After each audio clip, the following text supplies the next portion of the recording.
पंतप्रधान मोदींची नौदल प्रमुख त्रिपाठी यांच्यासोबत महत्त्वाची बैठक। नौदलाचे प्रमुख एडमिरल दिनेश त्रिपाठी आणि मोदींमध्ये 40 मिनिटे चर्चा।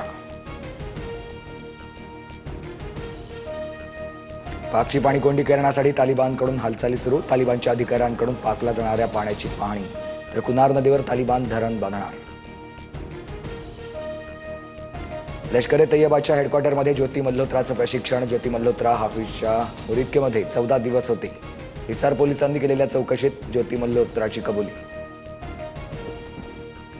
11 दिवसात हरियाणा पंजाबमधून पाकचे 12 गुप्तहेर पकडले। अनेकांचा पाकिस्तानशी दूतावासाशी संपर्क।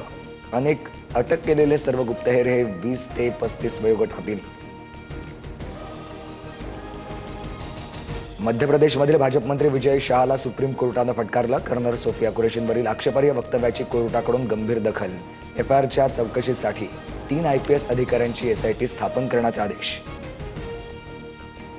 ऑपरेशन सिंदूरच्या खासदार शिष्टमंडळावरून शरद पवारांनी राऊतांना फटकारलं। स्थानिक राजकारण आणू नये अशी आमची भूमिका आहे, शरद पवारांचं वक्तव्य।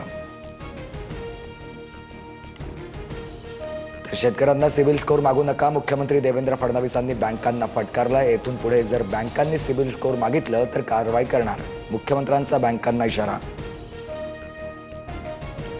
मुंबईत 8 जणांना कोरोनाची लागण झाल्याचं समोर। अभिनेत्री शिल्पा शिरोडकरलाही कोरोना, तर देशात 93 सक्रिय कोरोना रुग्णांची नोंद।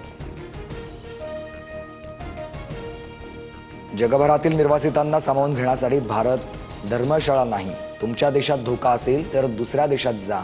श्रीलंकन नागरिकांच्या याचिकेवर सुप्रीम कोर्टाची टिप्पणी।